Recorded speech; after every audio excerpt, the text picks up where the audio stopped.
Hello everyone, मैं अंकुर कुमार आप लोगों का अपने YouTube channel make dream career में स्वागत करता हूं। तो जैसे कि दोस्तों हम लोग जानते हैं कि अभी झारखंड का काफ़ी सारा फॉर्म्स आ रहा है। जैसे जेएसएससी का देखें तो सीजीएल का फॉर्म आया और बहुत सारा एक्साइज इंस्पेक्टर का फॉर्म आया है और इसी तरह से बहुत सारा फॉर्म आ रहा है और उम्मीद है कि झारखंड का जो जेपीएससी का जो फॉर्म है वो काफ़ी जल्दी आने वाला है। तो यही सब सोचते हुए हम लोगों ने सोचा कि क्यों ना एक सीरीज झारखंड का चला दिया जाए। तो चलिए देखते हैं झारखंड का एक सीरीज चलाते हुए और झारखंड का जो भी है हमारा पोर्शन उसको कंप्लीट करते हैं। तो सबसे पहले झारखंड का जो भी है, मतलब झारखंड में जैसे 24 जिले हैं और इसी तरह से बहुत सारी चीज़ों को आने वाला वीडियो में धीरे धीरे हम लोग डिस्कशन करेंगे। तो आज हम लोग पढ़ेंगे पहले झारखंड का संस्थान के विषय में। जो भी झारखंड में संस्था है जिसे हम इंस्टीट्यूशन ऑफ झारखंड बोलते हैं।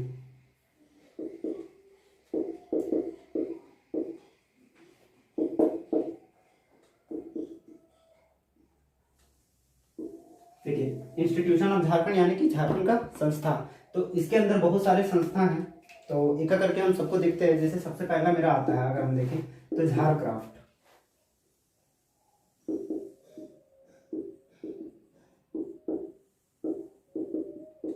अब ये झारक्राफ्ट क्या है, किन्हीं को अगर आइडिया हो तो कमेंट करें। तो सबसे पहले झारखंड झारक्राफ्ट का हम फुल फॉर्म देखेंगे। तो इसका फुल फॉर्म होता है झारखंड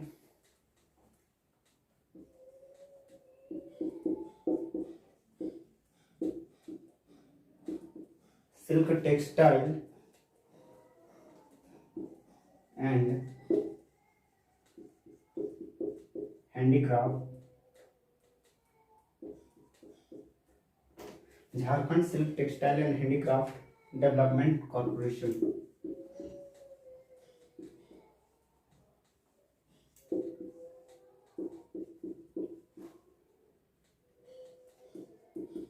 तो ये हमारा झारक्राफ्ट का फुल फॉर्म होता है। ये झारक्राफ्ट में होता क्या है, तो झारक्राफ्ट में होता है, जैसे देखते होंगे कि जो भी हमारा झारखंड में ज़्यादा से ज़्यादा हम लोग देखते हैं कि सिल्क तसर वगैरह का उत्पादन काफ़ी बड़ी मात्रा में होता है। और इन्हीं सब का उत्पादन के कारण आखिर कोई तो एक संस्था होनी चाहिए जिसके तहत या फिर अंतर्गत लोग अपने काम को सुविधाजनक कर सके। तो इसी के लिए एक झारक्राफ्ट हमारा संस्था आया था। इसके अंदर क्या होता है, जो भी सिल्क हो गया, तसर हो गया, इन सारी चीज़ों के लिए मतलब संस्था बनाई गई है और इसी में लोग अपना जो भी कार्य करते हैं आसानी पूर्वक उनका कार्य होता है, ज़्यादा तकलीफ सहना ना पड़ता है। तो सबसे पहले अगर हम देखें तो इसका एस्टेब्लिशमेंट हुआ था 2006 में। और अगर हम जैसे अभी हम बताएं कि इसके अंदर जो भी सिल्क तसर वगैरह लाह वगैरह होता है, इसका उत्पादन करके उसकी चीज़ें बना के क्या होता है, बेचा जाता है। तो सबसे पहले अगर हम देखें तो इसी के साथ मतलब इसी के लिए एक लाह उत्पादन संयंत्र, लाह अनुसंधान केंद्र बनाया गया था।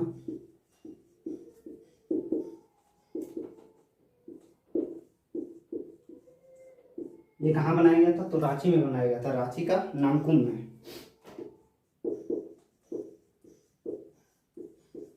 ये नामकुम रांची में बनाया गया था। और एक और संस्था है, ये हो गया लाभ से, एक और है तसर, तसर अनुसंधान केंद्र। ये कहाँ बनाया गया, ये भी रांची में बनाया गया, नगड़ी रांची में।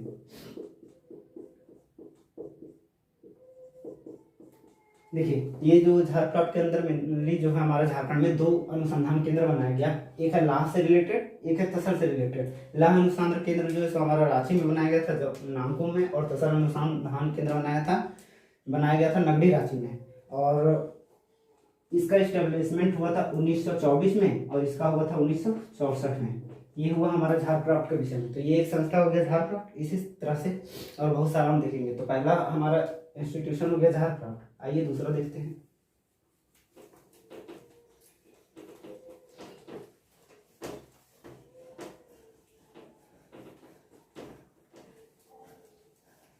हमारा दूसरा जो अनुसंधान केंद्र है, देखिए दूसरा अनुसंधान केंद्र देखने से पहले जो झारक्राफ्ट के अंदर और बहुत सारे जो थे उन सारी चीजों को देखते हैं। जैसे सबसे पहले अगर हम देखें धोखरा, इसके अंदर आता है। अब ये धोखरा आर्ट क्या होता है, तो इसके अंदर होता क्या है कि जो भी मतलब इसमें ज्यादातर मेनली मतलब 2 तरह के जनजाति पाए जाते हैं, तंत्री और मल्हार जनजाति। तंत्री और मल्हार जनजाति।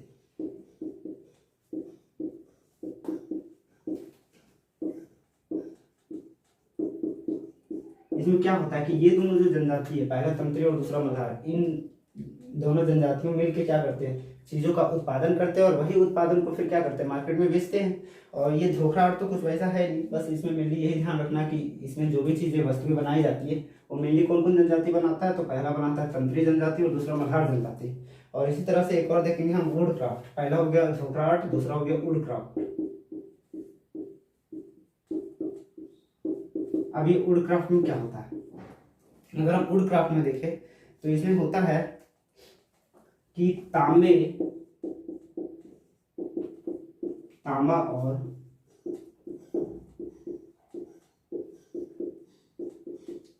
एल्यूमिनियम का साचा में ढालकर चीजों को, मतलब बोला जा सकता है कि एल्यूमिनियम और तांबे का जो साचा होता है उसमें वस्तुएं बनाई जाती थी, मतलब उसके साचे में ढालकर। जैसे अगर हम बोले मोम का, तो मोम को पिघला के क्या होता है कि उसका शेप साइड में अगर डालते हैं या फिर उसका जो भी साचा रहता है उसमें ढालते हैं, उसके बाद क्या होता है, नई वस्तुएं बनाई जाती है। अगर हम जैसे बात करें तो बहुत सारे शेप्स अगर आप देखे होंगे, जैसे जो भी बर्तन वगैरह हमारा आता है तो वो सारा क्या होता है, उस सबका शेप बना रहता है। उसी तरह से बहुत सारी चीजें आती है जिसका साचा बना हुआ रहता है और साचा में उनकी जो भी मोम वाली अवस्था होती है उसको डाल के उस साचा के रूप में उसको ढाला जाता है और फिर उसको मार्केट तक ले जाया जाता है। जैसे अगर हम देखें लोहा से बनी हुई जो भी चीजें रहती है, इसमें हालांकि लोहे वाले पोर्शंस नहीं आते, लोहे से चीजें जो भी बनाई जाती है, जैसे जो भी शेप वगैरह आप जानते होंगे, कुल्हाड़ी वगैरह होता है, तो उसमें क्या होता है, उसका साचा बना हुआ आता है। लोहा को पिघला कर उस साचे में ढाला जाता है और फिर उससे जो नई वस्तु, मतलब जो तैयार हमारा होता है कुल्हाड़ी वगैरह, उसको फिर क्या किया जाता है, मार्केट में बेचा जाता है। तो यही सारे चीज होते हैं जो कि हमारे वुड क्राफ्ट में आते हैं। तो वुड क्राफ्ट में क्या होता है कि तांबा और एल्यूमिनियम का साचे में मोम को ढालकर नई वस्तुएं बनाई जाती है और वही सारे वस्तुओं को क्या किया जाता है, मार्केट तक ले जाया जाता है। तीसरा आता है हमारा लाह की चूड़ियां।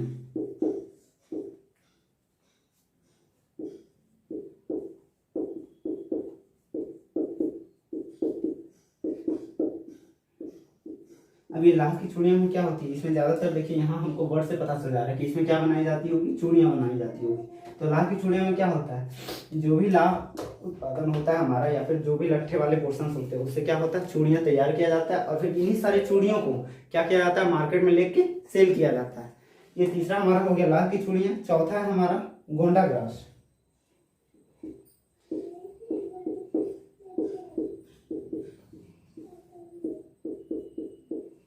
अब ये गोंडा ग्रास क्या होता है, तो सबसे पहले हम ये देखेंगे कि गोंडा ग्रास जो है सो ज्यादातर उड़ीसा वाले क्षेत्रों में पाया जाता है, ठीक है। और गोंडा ग्रास को ही एक चीज और बोलते हैं, सबई घास बोलते हैं। क्या बोलते हैं, सबई घास। इस सबई घास से होता क्या है, मेनली चटाई वगैरह जो होता है ना उस वो बनाया जाता है। गोंडा ग्रास या फिर सबई घास से क्या बनाया जाता है, चटाई वगैरह बनाया जाता है। ये ज्यादातर हम देखें तो कहाँ बनाया जाता, मतलब मिलता है, ये ज्यादातर उड़ीसा वाले क्षेत्रों में ज्यादा मिलता है। लेकिन हमारे झारखंड में भी एक जगह है सिंहभूम का पोटका, जगह का नाम क्या है, पोटका, जो कहाँ है, सिंहभूम में। पोटका कहाँ है, सिंहभूम में। इस सिंहभूम का पोटका में इसे मतलब गोंडा ग्रास से या फिर सबई घास से जो चटाई वगैरह बनाया जाता है, ये पोटका में निर्माण किया जाता है और फिर इसे भी क्या किया जाता है, मार्केट तक ले जाया जाता है। तो ये हो गया हमारा कुछ झारखंड के अंदर आने वाले संस्था। अब अगला देखेंगे हम झारपाक्स। पहला हम देखे थे झारखंड, दूसरा देखते हैं झारपाक्स।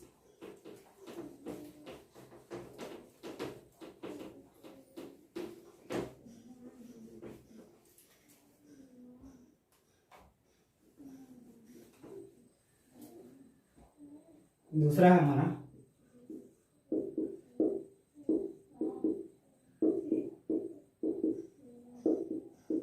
झारपाक्स। अब झारपाक्स में होता क्या है, झारपाक्स में मेनली ये होता है ना कि हमारा जो झारखंड डिस्ट्रिक्ट में बहुत सारे डिस्ट्रिक्ट में एक पार्क दिया गया है, मतलब सारे डिस्ट्रिक्ट में नहीं लेकिन बहुत सारे डिस्ट्रिक्ट में कुछ पार्क दिए गए हैं जिसके अंदर मतलब हमारा झारखंड हरा भरा रहे, उसके तहत बहुत सारे पेड़ पौधे लगाने का कार्यक्रम चलाया जा रहा है। या फिर और हम ये बोल सकते हैं कि जो भी वहाँ के पब्लिक होंगे, जो भी लोग जनता होंगे, वो क्या कर सकते हैं, वहाँ जाके आसानी से घूम सकते हैं, फिर सकते हैं, स्वच्छ हवा वगैरह प्राप्त कर सकते हैं। इसके लिए क्या किया गया, झारपार्क का गठन किया गया, जो कि हमारे झारखंड सरकार द्वारा किया गया। अब इसके तहत भी बहुत सारे पार्क आते हैं हमारे झारखंड में। टोटल झारपार्क के तहत 10 पार्क आते हैं। ऐसे देखें तो झारखंड में बहुत सारे पार्क है, लेकिन मेनली इसमें कितने पार्क आते हैं, 10। और ये जो है सो सबसे पहले 2015 में आया था। इसका इस्टेब्लिशमेंट कब हुआ था, 2015 में। और अथॉरिटी JPMDA के तहत दिया गया। अब JPMDA का फुल फॉर्म क्या होता है? तो JPMDA का फुल फॉर्म होता है झारखंड पार्क मैनेजमेंट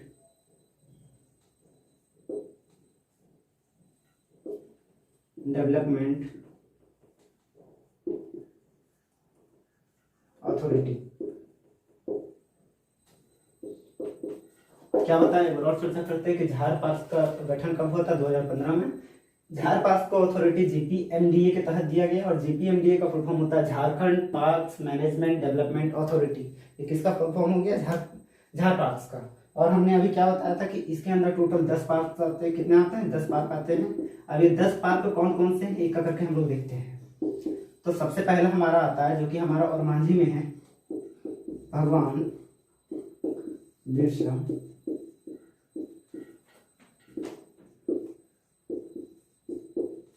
जैविक उद्यान, जो कि हमारा कहाँ है? और मांझी रांची में है।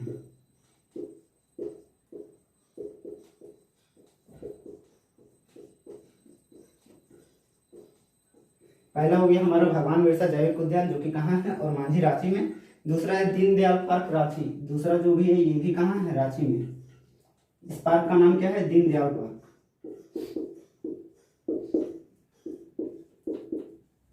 दीनदयाल पार्क कहाँ है? रांची में। तीसरा जो है हमारा, तीसरा है सिद्धू कानू पार्क।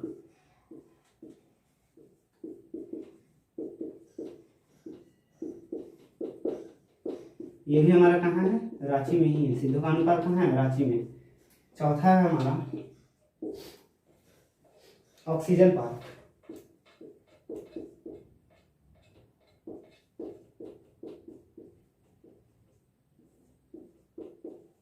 ऑक्सीजन पार्क कहाँ है? ये भी रांची में है। ये 4 हुआ, 6 और बचा हुआ है। अगर किन्हीं को असली शॉट लेना है तो ले सकते हो, ऊपर रफ कर देंगे।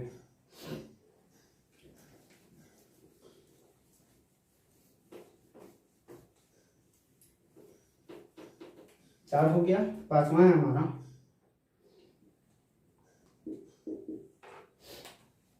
श्री कृष्ण पार्क रांची। पांचवा क्या है? श्री कृष्ण पार्क। ये भी कहाँ है? रांची में है। छठा है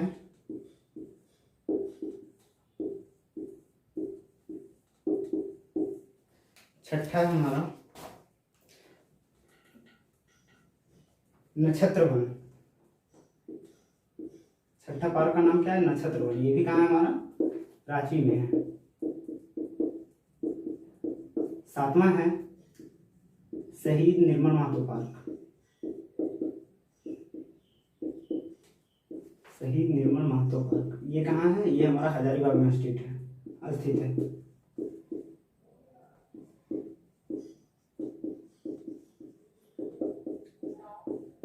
आठवां है हमारा सिद्धू कानू पार्क। देखिए, एक सिद्धू कानू पार्क हमारा रांची में है और दूसरा एक और सिद्धू कानू पार्क हमारा कहाँ है? दुमका में है। तो ये आठवां है सिद्धू कानू पार्क दुमका। नौवां है हमारा अम्बेडकर पार्क।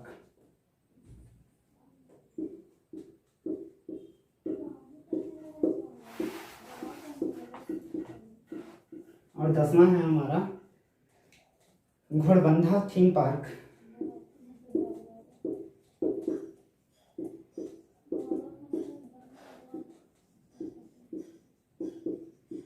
ये घोड़बंधा थीम पार्क हमारा जमशेदपुर में है।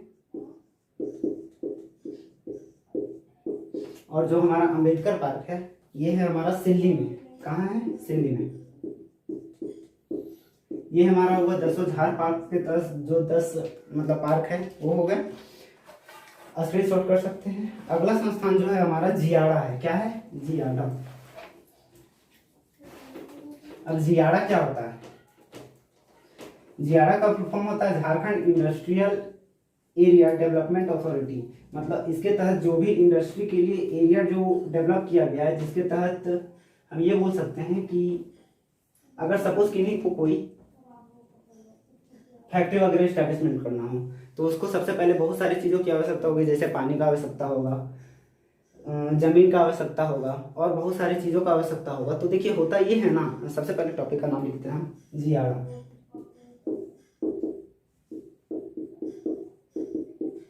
ये जियाड़ा के तहत होता क्या है? जियाड़ा के तहत ये होता है ना कि जैसे सपोज झारखंड में अगर किन्हीं को कोई फैक्ट्री वगैरह इस्टेब्लिशमेंट करना हो या फिर फैक्ट्री वगैरह बैठाना हो तो उसके तहत उन लोगों की क्या चीज़ों की आवश्यकता होगी? पानी का आवश्यकता होगा, फिर ज़मीन वगैरह का आवश्यकता होगा और फिर बहुत सारी चीज़ों की आवश्यकता होगी, इन्हीं सबसे रिलेटेड कच्चे माल की आवश्यकता होगी।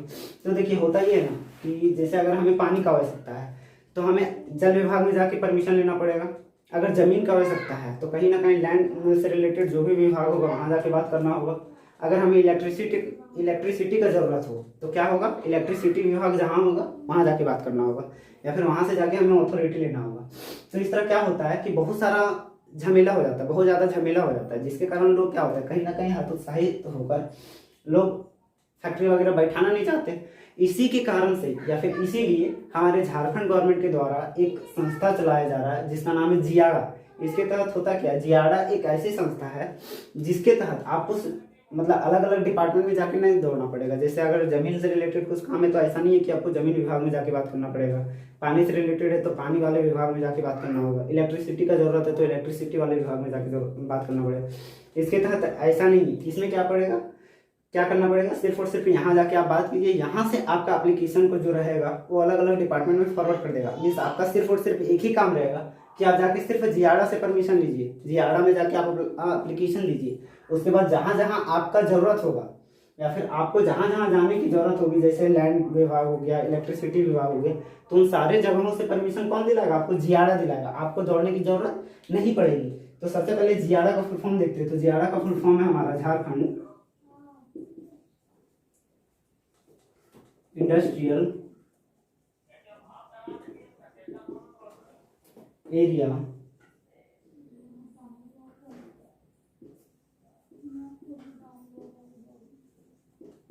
Jharkhand industrial area development authority. ये हो गया जियाड़ा का फॉर्म। जियाड़ा का फुल फॉर्म क्या हुआ? Jharkhand industrial area development authority. और इसके तहत टोटल 4 और क्षेत्र आते हैं। पहला का नाम है रियाड़ा, दूसरा का नाम है इयाड़ा, पहला रियाड़ा, दूसरा अयाड़ा, तीसरा बियाड़ा और चौथा है अस्पियाड़ा। अब इन सारे का फुल फॉर्म देखते हैं जल्दी जल्दी। रियाड़ा का फुल फॉर्म होता है Ranchi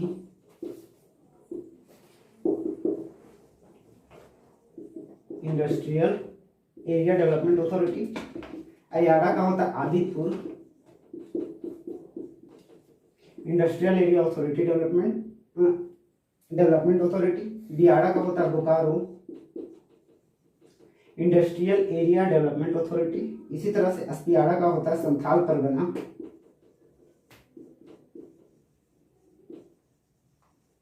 industrial area development authority. ये चार जो है रियाड़ा, अयाड़ा, बियाड़ा और अस्पियाड़ा, ये चारों किसके तहत आते हैं? जियाड़ा के तहत। मतलब झारखंड के तहत ये 4 आते हैं। कौन कौन सा? रियाड़ा जो है Ranchi industrial area development authority, अयाड़ा जो Adipur industrial area development authority, बियाड़ा के तहत आता है Bokaro industrial area development authority और अस्पियाड़ा के तहत आता है Santhal Pargana industrial area development authority.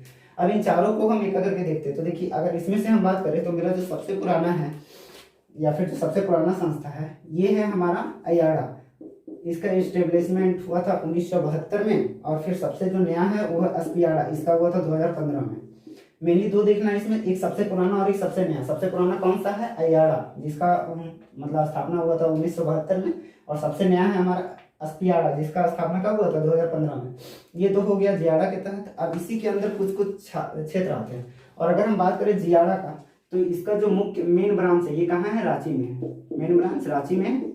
अब देखिए इन सारे चारों के अलावा मतलब इन सारे चारों में अलग अलग क्षेत्र आते हैं, ठीक है। अब जैसे अगर हम बात करें रियाड़ा के तहत तो रियाड़ा के तहत आता है हमारा, देखिए पहला में हमारा क्या क्या आता है? रांची, हजारीबाग, रांची, हजारीबाग। और हजारीबाग में भी मेनली आता है हमारा बरही। बरही में ज़्यादातर क्या किया जा रहा है, मतलब इंडस्ट्रियल वगैरह बैठाया जा रहा है, इंडस्ट्री वगैरह बैठाया जा रहा है। रांची, हजारीबाग, दुमका, ये सारे किस में आते हैं, हमारा रियाड़ा में। दूसरा जो है हमारा अयाड़ा में, आदितपुर वाले में, इसमें मेनली अगर हम देखें तो जो स्पेशल इकोनॉमिक जोन वाले जो क्षेत्र है, जैसे सरायकेला खरसावां हो गया, ईस्ट सिंहभूम हो गया, वेस्ट सिंहभूम हो गया, तो ये सारे आते हैं किसमें, हमारे आते हैं अयाड़ा में। अगर हम तीसरा देखें बियाड़ा में, बोकारो वाला में, तो बोकारो वाला में कौन कौन सा आता है, इसमें मेनली बोकारो, धनबाद, गिरिडीह आता है। कौन कौन सा, बोकारो, धनबाद और गिरिडीह। तीसरा बियाड़ा में कौन कौन सा आता है, बोकारो, धनबाद, गिरिडीह। और अगर हम चौथा बात करें अस्पियाड़ा में, तो चौथा अस्पियाड़ा में कौन सा आता है, संथाल परगना वाला क्षेत्र आता है। कौन सा, संथाल परगना वाला क्षेत्र। संथाल परगना आप लोग जानते हैं कि झारखंड का सबसे उस कोने में है स्थित है। और देखिए सबसे एक बार और हम रिवीजन कर लेते हैं। जियाड़ा, जियाड़ा का फुल क्या होता है, Jharkhand industrial area development authority. इसके तहत 4 और संस्था आते हैं। पहला रियाड़ा, जिसका फुल फॉर्म है Ranchi industrial area development authority, जिसके तहत देखिए सबसे पहले अगर आप बात करें, रियाड़ा हो गया, अयाड़ा हो गया, बियाड़ा, अस्पियाड़ा। अस्पियाड़ा का बात करें तो इसके तहत कौन सा क्षेत्र आता है, संथाल परगना वाला। बियाड़ा के तहत आता है बोकारो, धनबाद, गिरिडीह। अयाड़ा के तहत हमारा आता है जो भी है सरायकेला खरसावां हो गया, ईस्ट सिंहभूम, वेस्ट सिंहभूम। और अगर रियाड़ा के तहत देखें तो इन सारे के अलावा जो भी हमारा बच गया वो सब किसमें आता है, रियाड़ा में आता है। जैसे रांची, हजारीबाग, दुमका, लातेहार, ये सारे किसमें आते हैं, हमारे रियाड़ा में। तो ये हो गया कुछ संस्था। अब अगला टॉपिक हम देखेंगे स्टेट कमीशन, मतलब इलेक्शन, स्टेट इलेक्शन कमीशन जो भी है, जो हमारा चुनाव के लिए है। तो इसको हम आने वाले वीडियो में देखेंगे। आज इतना ही रखते हैं, ज़्यादा हो जाएगा, ठीक है। और सारी चीज़ों को याद करते हुए चलेंगे हम लोग, ठीक है, ताकि आने वाला एग्जाम में दिक्कत ना हो। और अगर वीडियो पसंद आए तो लाइक, शेयर और सब्सक्राइब जरूर कर दें। धन्यवाद।